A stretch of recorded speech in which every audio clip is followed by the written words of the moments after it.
General Grievous was a brutal, and in many circles, an underrated warrior and lightsaber duelist. Upon meeting General Grievous, Dooku noted that his pure aggression essentially made him ferocity incarnate. With Dooku noted that it was this aggression that would allow Grievous to triumph against any Jedi, given his cybernetic enhancements. Well, most Jedi. Dooku meticulously trained Grievous in the methodology of fear.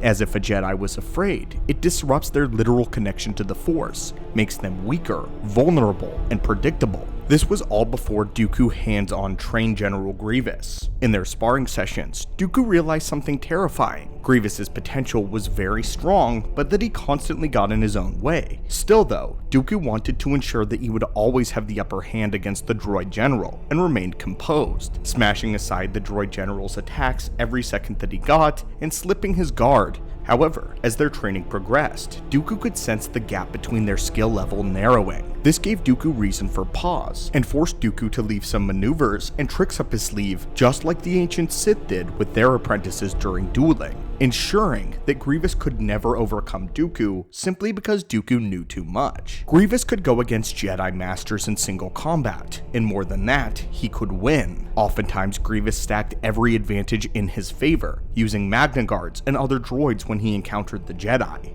Fear was his greatest weapon. He would remain in the shadows, disrupt their very connection to the Force. He would become something greater, their worst nightmare, a true monster. With all of that said, Dooku was very pleased with General Grievous, especially since behind the scenes he had secretly manipulated his brain. In fact, one of the only promises that Grievous made Dooku make was that he would not tamper with his brain if he was going to undergo the cybernetic transformation.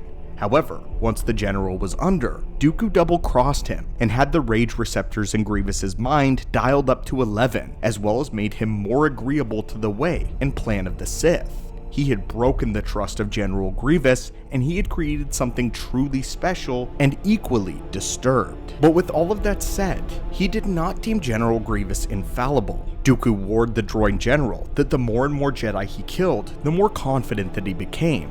However, Dooku would state that there were Jedi left in the Order that Grievous would stand little to no chance against, as Dooku went on to name them from some of the most powerful to a few names that shocked the droid general and that he ultimately would disagree with until much later. One name that especially made Grievous angry that Dooku believed that he could not overcome in combat was the negotiator, Obi-Wan Kenobi. The other names that Dooku tossed around didn't mean very much to Grievous, as he knew of the skill and power of individuals such as Mace Windu and Yoda, but Grievous had fought Obi-Wan Kenobi multiple times over the Clone Wars, and Grievous was beginning to believe that his eventual defeat of Kenobi was an eventuality, a certainty. Dooku, though, heavily disagreed and would actively predict how their duel would happen in Revenge of the Sith, a duel that occurred after Dooku himself had passed on. Dooku believed that Grievous lacked a few integral parts of lightsaber combat that would never allow him to reach the level of a true master. One was their ability to touch the Force.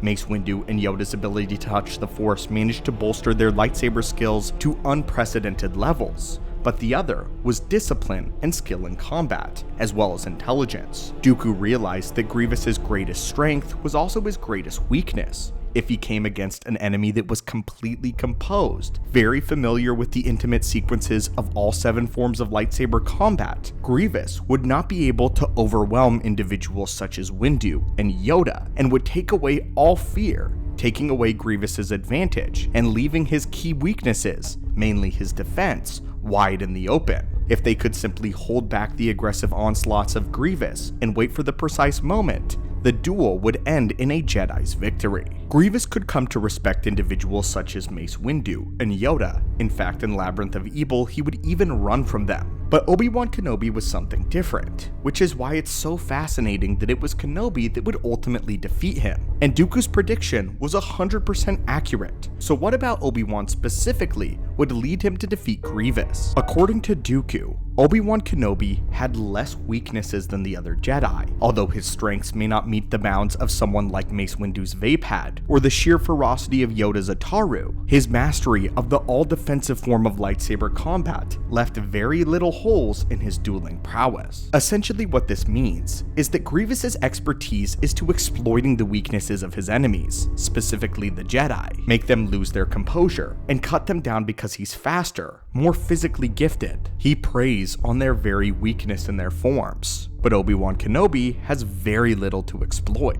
This is why the Jedi Council would ultimately elect Obi-Wan Kenobi to be the one to hunt down and kill General Grievous, despite both Mace Windu and Yoda being active. They chose Obi-Wan. It was the simplicity of Obi-Wan Kenobi that counteracted the complexity of Grievous. As the war went on, Dooku's opinion on Grievous would ultimately evolve as well, as he would state that the general's greatest strength was his greatest weakness, his over-reliance on ferocity, and that to put things plainly, this ferocity would not equal to the skill of someone on the level like Obi-Wan, Yoda, or Mace Windu. Grievous was simply not powerful enough to reach those levels. He had a firm understanding of all 7 forms of lightsaber combat. They had all been downloaded into his mind, but putting them into action against someone else with the gifts of the Force that knew the lightsaber forms just as well, if not better than Grievous, and had experienced them in practice, was something else entirely. Dooku could see that Grievous was able to defeat his enemies essentially using algorithms and memorizing the sequences of lightsaber combat, lacking all the deeper intricacies of what it means to duel someone. In Dooku's own words in Labyrinth of Evil, he would call this finesse, and highlight Grievous's inability to understand the deeper levels of a duel beyond the physical. And because of this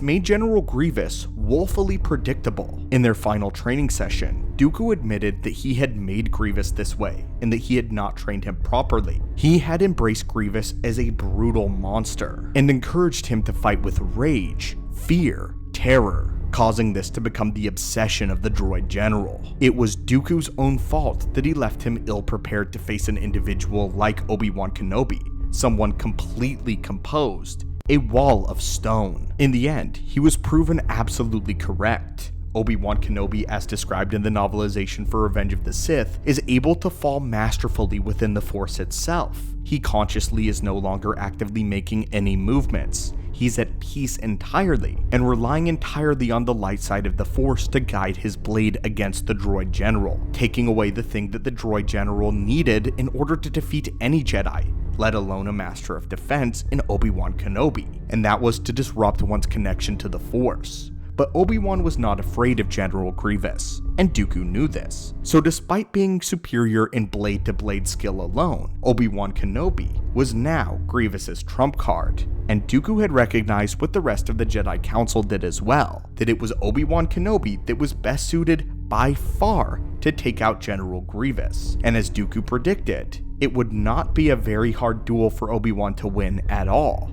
Obi-Wan Kenobi was the victor, and anyone who was a true master at lightsaber combat, the top minds concerning the lightsaber in the entire galaxy, every single one of them knew that Grievous stood no chance. But anyway, my friends, what are your thoughts on this? What are your thoughts on Obi-Wan Kenobi's skill, and how Dooku predicted that it would be too much for General Grievous? What are your thoughts on everyone recognizing this at the end of the Clone War, and where Grievous woefully came short? As always, my friends, thank you so much for visiting the channel today. As always, may the Force be with you, and I will hopefully see you in a later holocron.